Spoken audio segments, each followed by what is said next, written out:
বন্দে মাতরম। আজ আমরা আলোচনা করব হচ্ছে বি ভার্বসের পাস্ট এবং ফিউচার রূপ নিয়ে। আমরা আগের ভিডিওতে বি ভার্বসের প্রেজেন্ট রূপ নিয়ে আলোচনা করেছি। বি ভার্বসের প্রেজেন্ট রূপ ছিল হচ্ছে অ্যাম, ইজ আর আর।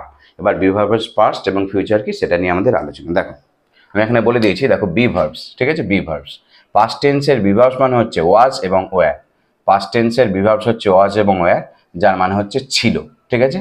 পাস্ট টেন্সের বি ভার্বস হচ্ছে ওয়াজ ওয়্যার, যার মানে ছিল। এবার ওয়াজ ওয়্যারের নিয়ম কি, কোথায় ওয়াজ বসে কোথায় ওয়্যার বসে আমি আগেও বলেছি যে ওয়াজ ওয়্যার কোথায় বসে, বা অ্যাম ইজ আর কোথায় কোথায় বসে, বা শ্যাল বি উইল বি কোথায় কোথায় বসে, সেটা নির্ভর করছে হচ্ছে আগে যে সাবজেক্টটা আছে তার উপরে। ক্লিয়ার? তো দেখো ওয়াজ ওয়্যার কোথায় কোথায় বসে। দেখো সাবজেক্টটা যদি থার্ড পারসন সিঙ্গুলার নাম্বার হয় তাহলে ওয়াজ বসে। সাবজেক্ট যদি থার্ড পারসন সিঙ্গুলার নাম্বার হয় তাহলে ওয়াজ বসে। তারপরে আয়ের পরেও সবসময় ওয়াজ বসে, সব সময় আয়ের পরেও ওয়াজ বসে। আর বাকি সব ক্ষেত্রে ওয়্যার বসে। ব্যাস, সিম্পল। তাহলে কি, থার্ড সাবজেক্ট যদি থার্ড পারসন সিঙ্গুলার হয় তাহলে তারপরে ওয়াজ বসবে, আয়ের পরেও ওয়াজ বসবে, বাকি সব ক্ষেত্রে ওয়্যার বসবে। ব্যাস। তাহলে বি ভার্বসের পাস্ট টেন্স হচ্ছে ওয়াজ ওয়্যার। ওয়াজ ওয়্যার মানে হচ্ছে ছিল। যেমন যেমন ভারতবর্ষ এক সময় বিশাল বড় একটা সাম্রাজ্য ছিল, এই যেরকম একটা ব্যাপার, ঠিক আছে। আচ্ছা, তো বি ভার্বসের পাস্ট টেন্স হচ্ছে ওয়াজ ওয়্যার। ওয়াজ ওয়্যার মানে হচ্ছে ছিল। ওয়াজ ওয়্যারের নিয়ম কি, থার্ড পারসন সিঙ্গুলারে ওয়াজ বসে, আইয়ের পরেও ওয়াজ বসে, বাকি সব ক্ষেত্রে ওয়্যার বসে। ক্লিয়ার? আচ্ছা, তবে দেখো আমি এখানে স্টার্ট দিয়ে বলেছি যে আইয়ের পরে কোনো কোনো ক্ষেত্রে ওয়্যারও বসে। আয়ের পরে কোনো কোনো ক্ষেত্রে ওয়্যারও বসে, এটা হচ্ছে এক্সেপশন বা ব্যতিক্রম। কখন ওয়্যার বসে? যখন অবাস্তব পরিকল্পনা বোঝায়, যখন কোনো কিছু অবাস্তব পরিকল্পনা, অর্থাৎ যদি আমি এ দেশের প্রধানমন্ত্রী হতাম, আমি শিক্ষা ব্যবস্থায় নিশ্চয়ই কিছু পরিবর্তন আনতাম, যদি হতাম, মানে এই যে এই ব্যাপারগুলো হচ্ছে অবাস্তব পরিকল্পনা।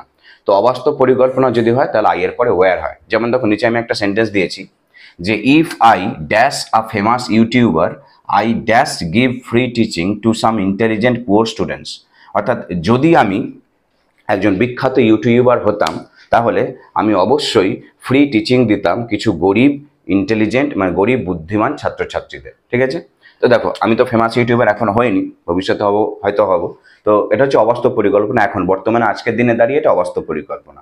তাই আমাকে করতে হবে ইফ আই ওয়্যার, এখানে কিন্তু ওয়াজ দিলে হবে না, ঠিক আছে। If I were a famous YouTuber, আর এটা সিলেবাসের বাইরে, যখন অবাস্তব পরিকল্পনা থাকে তখন একটা উডও বসে যায়, উড হয়, উড। তাহলে if I were a famous YouTuber I would give free teaching to some intelligent poor students. Clear? ব্যাস, শেষ। ওয়াজ ওয়্যার শেষ। তাহলে ওয়াজ ওয়্যারের নিয়মে কি পেলাম? বি ভার্বস পাস্ট টেন্সে ওয়াজ ওয়্যার বসে। ওয়াজ ওয়্যার মানে হচ্ছে ছিল, ঠিক আছে। থার্ড পারসন সিঙ্গুলারে ওয়াজ হয়, আয়ের পরেও ওয়াজ হয়, বাকি সব ক্ষেত্রে ওয়্যার। তবে আয়ের পরে মাঝে মাঝে ওয়্যার হতে পারে যখন অবাস্তব পরিকল্পনা বোঝাবে। যেমন যদি আমি সেখানে থাকতাম আমি এটা ঘটতে দিতাম না, তুই তো নেই সেখানে, যদি সেখানে থাকতাম তাহলে এটা ঘটতে দিতাম না। তো এরকম অবাস্তব পরিকল্পনা হলে ওয়্যার হয়। ক্লিয়ার? ব্যাস। এবার চলে আসো বি ভার্বসেরই ফিউচার টেন্সে কি হয়।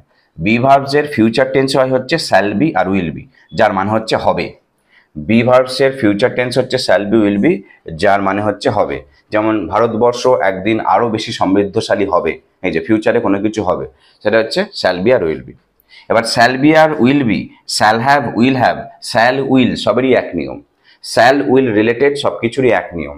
Shall be will be, shall have, shall will সব কিছুরই এক নিয়ম। নিয়মটা কি? অনেক কমপ্লেক্স, এটা একটা নিয়ম, জটিল নিয়ম।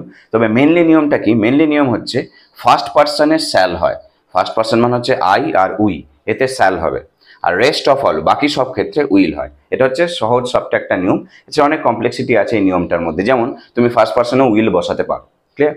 তো আমরা সাধারণ যেটা নিয়ম সেটা জেনে রাখি। প্রাথমিক যেটা নিয়ম সেটা হচ্ছে ফার্স্ট পার্সন অর্থাৎ আই বা উই, এতে শ্যাল হয়, বাকি সব ক্ষেত্রে উইল হয়। ব্যাস, শেষ।